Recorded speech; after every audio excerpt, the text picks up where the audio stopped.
Welcome to my channel. ನಮ್ಮ ಚಾನಲ್ಗೆ subscribe ಮಾಡ್ಕೊಳ್ಳಿ. ಲಕ್ಷ್ಮೀ ಬರಮ್ಮ ಗುರುವಾರದ ಸಂಚಿಕೆಯಲ್ಲಿ ಏನಾಗುತ್ತೆ ಅಂತ ಈ ವಿಡಿಯೋದಲ್ಲಿ ನೋಡೋಣ. ಕೀರ್ತಿ ಹೇಳ್ತಾಳೆ, ನಾನು ಇಲ್ಲಿ ಬಂದಿರೋ ಕಾರಣ ಒಂದು ಸತ್ಯ ಹೇಳೋದಕ್ಕೆ, ಅದನ್ನ ಹೇಳ್ಬಿಟ್ಟು ಹೋಗ್ತೀನಿ. ನನ್ನನ್ನು ಬೆಟ್ಟದ ಮೇಲಿಂದ ತಳ್ಳಿದ್ದು ಬೇರೆ ಯಾರು ಅಲ್ಲ, ಈ ಕಾವೇರಿ ಆಂಟಿ ಅಂತ ಕೀರ್ತಿ ಹೇಳಿದ ತಕ್ಷಣ ಮನೆಯವರೆಲ್ಲರಿಗೂ ಶಾಕ್ ಆಗುತ್ತೆ. ಕೀರ್ತಿ ಏನೇನೋ ಮಾತಾಡಬೇಡ, ಏನಾಗಿದೆ, ತಲೆ ಕೆಟ್ಟಿದ್ಯಾ ಅಂತ ಇಲ್ಲಿ ವೈಷ್ಣವ್ ಮತ್ತು ಕೃಷ್ಣ ಎಲ್ಲರೂ ಕೇಳ್ತಿರ್ತಾರೆ. ನನಗೇನಾಗಿದೆ, ನಾನು ಚೆನ್ನಾಗೇ ಇದ್ದೀನಿ, ವಾಪಸ್ ಬದುಕು ಬಂದಿದ್ದೀನಿ, ಅದು ಇವ್ರ ಸಂಚಿಯಿಂದ ತಪ್ಪಿಸ್ಕೊಂಡು ವಾಪಸ್ ಬಂದಿದ್ದೀನಿ. ನನಗೇನಾಗುತ್ತೆ, ನಾನು ಸರಿಯಾಗಿ ಹೇಳ್ತಾ ಇದ್ದೀನಿ, ಇದನ್ನೆಲ್ಲ ಮಾಡಿದ್ದು ಇವರೇ, ನನ್ನ ಲಕ್ಷ್ಮಿಗೆ ತೊಂದರೆ ಕೊಡಬೇಕು ಅಂತಾನೆ ಹೀಗೆ ಮಾಡಿದ್ದು ಅಂತ ಕೀರ್ತಿ ಹೇಳ್ತಾಳೆ. ಸುಮ್ಮನೆ ಏನೇನೋ ಮಾತಾಡಬೇಡ, ಬಾಯಿಗೆ ಬಂದಂಗೆ ಏನೋ ಹೇಳಬೇಕು ಅಂತ ಹೇಳಬೇಡ ಅಂತ ವೈಷ್ಣವ್ ಕೋಪ ಮಾಡ್ಕೋತಾನೆ.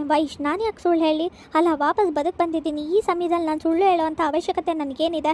ನನ್ನ ಲಕ್ಷ್ಮಿಗೆ ತೊಂದರೆ ಕೊಟ್ಟಿದ್ದು ಬೇರೆ ಯಾರು ಅಲ್ಲ, ಇದೇ ಕಾವೇರಿ ಆಂಟಿನೇ. ಕಣ್ಣು ಮುಚ್ಕೊಂಡು ಇವ್ರು ಮಾಡ್ತಾ ಇರೋ ಮೋಸನ, ಇವ್ರ ಮಾತನ್ನ ನಂಬೇಡ ವೈಶ್, ಸ್ವಲ್ಪ ಅರ್ಥ ಮಾಡ್ಕೊ, ಕಣ್ ತೆಗೆದು ನೋಡು, ಎಲ್ಲನೂ ಗೊತ್ತಾಗುತ್ತೆ. ಆಗ ನಿನಗೇನೆ ಲಕ್ಷ್ಮಿಗೆ ಏನಾದರೂ ತೊಂದರೆ ಆಗಿದೆ ಇವತ್ತು ಅಂದರೆ ಅದಕ್ಕೂ ಕಾರಣ ಈ ಕಾವೇರಿನೇ ಅಂತ ಕೀರ್ತಿ ಹೇಳ್ತಾಳೆ. ಸಾಕು ನಿಲ್ಸು ಕೀರ್ತಿ, ನೀನು ಹೇಳಿದ ತಕ್ಷಣ ನಂಬಕ್ಕಾಗೋದಿಲ್ಲ. ಅಲ್ಲ, ನೀನು ಹೇಳಿದ ತಕ್ಷಣ ಹೇಗೆ ನಂಬೋದು, ಸಾಕ್ಷಿ ಇಲ್ಲದೆ ಅಂತ ವೈಷ್ಣವ್ ಹೇಳ್ತಾನೆ. ವೈಶ್, ನಾನು ಯಾಕೆ ಸುಳ್ಳು ಹೇಳಿ, ನಿಜ ಹೇಳ್ತಾ ಇದ್ದೀನಿ. ನನ್ನ ಬೆಟ್ಟದ ಮೇಲಿಂದ ತಳ್ಳಿದ್ದು ಈ ಕಾವೇರಿನೇ, ಅರ್ಥ ಮಾಡ್ಕೊ. ನಿಮ್ಮ ಅಮ್ಮನೇ ನನ್ನ ತಳ್ಳಿದ್ದು, ಲಕ್ಷ್ಮಿಗೂ ತೊಂದರೆ ಮಾಡಿದ್ದು ಇವರೇ ಅಂತ ಕೀರ್ತಿ ಹೇಳ್ತಾಳೆ. ಸಾಕು ನಿಲ್ಸು, ನೀನು ಹೇಳಿದ ತಕ್ಷಣ ನಂಬೋದಿಲ್ಲ ಅಂದರೆ ನಂಬೋದಿಲ್ಲ, ಸಾಕ್ಷಿ ಬೇಕು, ಸಾಕ್ಷಿ ಏನಾದರೂ ಇದ್ರೆ ಕೊಡು ಅಂತ ವೈಷ್ಣವ್ ಹೇಳ್ತಾನೆ. ನನಗೆ ಗೊತ್ತಿತ್ತು ನೀವು ಯಾರು ಕೂಡ ನಾನು ಹೇಳಿದ ತಕ್ಷಣ ನಂಬೋದಿಲ್ಲ ಅಂತ, ಅದಕ್ಕೆ ಅಂತಾನೆ ಸಾಕ್ಷಿ ಇಟ್ಕೊಂಡೇ ಬಂದಿದ್ದೀನಿ, ಸಾಕ್ಷಿ ಕೊಟ್ಟೆ ಮಾತಾಡ್ತೀನಿ ನಾನಿವತ್ತು ಅಂತ ಕೀರ್ತಿ ಹೇಳಿ ಚಪ್ಪಾಳೆ ತಟ್ಟಿದ ತಕ್ಷಣ ಹಾಗೆ ಸುಪಾರಿ ಕೊಟ್ಟಿರೋ ಅಂತ ರೌಡಿಗಳು ಬರ್ತಾರೆ. ಅದನ್ನ ನೋಡಿದ ತಕ್ಷಣ ಇವತ್ತು ನನ್ನ ಕತೆ ಮುಗೀತು, ನಾನಿವತ್ತು ಮನೆಯಿಂದ ಹೊರಗಡೆ ಹೋಗಬೇಕಾಗತ್ತೆ ಅನ್ಸುತ್ತೆ, ನನ್ನ ಬಣ್ಣ ಎಲ್ಲ ಕೊನೆಗೂ ಬಯಲಾಗೋಯ್ತು, ಆ ಲಕ್ಷ್ಮಿ ಬಯಲು ಮಾಡ್ತಾಳೆ ಅಂತ ಅಂದ್ಕೊಂಡು ಅವಳ ಕತೆ ಮುಗಿಸ್ತೆ. ಈಗ ನೋಡಿದ್ರೆ ಇವಳು ಮುಗಿಸಿರೋ ಅಂತ ಕತೆ ವಾಪಸ್ ಎದ್ದು ಬಂದಿದ್ದಾಳೆ, ಏನು ಮಾಡೋದು ಅಂತ ಟೆನ್ಷನ್ ಮಾಡಿಕೊಂಡು ಕಾವೇರಿ ಯೋಚನೆ ಮಾಡ್ತಿರ್ತಾರೆ. ಆಗ ರೌಡಿಗಳು ಬಂದಿದ ತಕ್ಷಣ ಇವ್ರು ಯಾರು ಅಂತ ಗೊತ್ತಿದೆ ಅಲ್ವಾ, ಕಿಡ್ನಾಪ್ ಮಾಡಿದ್ರಲ್ಲ ಅವರೇನೆ ಅಂತ ಕೀರ್ತಿ ಹೇಳ್ತಾಳೆ. ಹೌದಲ್ವಾ, ಅವತ್ತು ನಿನ್ನ ಹೆಸರು ಹೇಳಿದ್ರಲ್ವಾ ಇವರು ಅಂತ ಕೃಷ್ಣ ಹೇಳ್ತಾರೆ. ಹೌದು, ಅದೆಲ್ಲ ಬೇಕು ಅಂತ ದುಡ್ಡು ಕೊಟ್ಟು ಮಾಡಿಸಿದ್ದು, ಆದರೆ ಇವತ್ತು ಯಾರು ಮಾಡಿಸಿದ್ದು ಅಂತ ಸತ್ಯ ಹೇಳ್ತಾರೆ.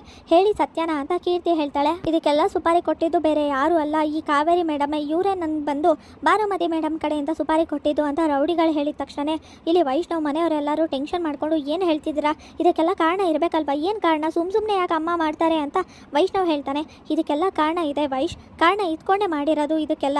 ನಿನ್ನ ಮತ್ತೆ ನನ್ನನ್ನು ದೂರ ಮಾಡಿದ್ರು, ಹಾಗೆ ಲಕ್ಷ್ಮಿ ನಿನ್ನನ್ನು ದೂರ ಮಾಡಬೇಕು ಅಂತ ಪ್ಲಾನ್ ಮಾಡಿಕೊಂಡು ಇದನ್ನೆಲ್ಲ ಮಾಡಿದ್ದು ಅಂತ ಕೀರ್ತಿ ಹೇಳಿದಾಗ, ಅಮ್ಮ ಯಾಕೆ ನನ್ನ ಲಕ್ಷ್ಮಿನ ದೂರ ಮಾಡಬೇಕು, ಏನು ಹೇಳ್ತಿದ್ಯಾ ನೀನು ಅಂತ ವೈಷ್ಣವ್ ಕೇಳ್ತಾನೆ. ಯಾಕಂದರೆ ನಿಮ್ಮಮ್ಮ ಸ್ವಾರ್ಥಿ, ಯಾವಾಗಲೂ ನೀನು ಅವ್ರ ಮಾತೇ ಕೇಳಬೇಕು ಅಂತ ಇತ್ತು, ನೀನು ಯಾವಾಗ ಲಕ್ಷ್ಮಿಗೆ ಹತ್ರ ಆದೋ ಆವಾಗ ಅವರಿಬ್ಬರನ್ನ ದೂರ ಮಾಡಬೇಕು ಅಂತ ಅಂದ್ಕೊಂಡ್ರು ಅಂತ ಕೀರ್ತಿ ಹೇಳ್ತಾಳೆ. ಹೌದು, ಇವ್ರು ಹೇಳ್ತಾ ಇರೋದೆಲ್ಲ ನಿಜಾನೇ, ಕೀರ್ತಿ ಮೇಡಮ್ನ ಸಾಯಿಸಬೇಕು, ಹಾಗೆ ಆ ತಪ್ಪು ಲಕ್ಷ್ಮಿ ಮೇಲೆ ಬರಬೇಕು, ಲಕ್ಷ್ಮಿ ಮೇಡಮ್ ಅವರು ಜೈಲಿಗೆ ಹೋಗಬೇಕು ಅಂತ ಪ್ಲಾನ್ ಇದ್ದಿದ್ದು, ಅದು ನೋಡಿದ್ರೆ ಏನೇನೋ ಉಲ್ಟಾ ಆಗೋಯ್ತು ಅಂತ ಮಾತಾಡ್ತಿರ್ತಾರೆ ರೌಡಿಗಳು. ಅದನ್ನ ಹೇಳಿದ ತಕ್ಷಣ ಏನಮ್ಮ ಹೇಳ್ತಿದ್ದಾರೆ ಇವರು ಹೇಳ್ತಾ ಇರೋದೆಲ್ಲ ನಿಜಾನ ಅಂದಾಗ, ಪುಟ್ಟ ಇಲ್ಲ ಪುಟ್ಟ, ನನಗೇನು ಗೊತ್ತಿಲ್ಲ ಅಂತ ಕಾವೇರಿ ನಾಟಕ ಮಾಡ್ತಿರ್ತಾರೆ. ವೈಷ್ಣವ್ ಕೋಪ ಮಾಡ್ಕೊಂಡಿರ್ಬೇಕಾದ್ರೆ ಹಾಗೆ ಕೃಷ್ಣ ಕೋಪ ಮಾಡ್ಕೊಂಡು ಕಾವೇರಿ ಕೆನ್ನೆಗೆ ಹೊಡಿತಾರೆ. ಇಲ್ಲಿಗೆ ಗುರುವಾರದ ಸಂಚಿಕೆ ವಿಡಿಯೋ ಮುಕ್ತಾಯವಾಗಿದೆ. ಈ ವಿಡಿಯೋ ಇಷ್ಟವಾಗಿದೆ ಲೈಕ್ ಮಾಡಿ, ಶೇರ್ ಮಾಡಿ, ಕಮೆಂಟ್ ಮಾಡಿ, ಹಾಗೆ ಸಬ್ಸ್ಕ್ರೈಬ್ ಮಾಡಿ.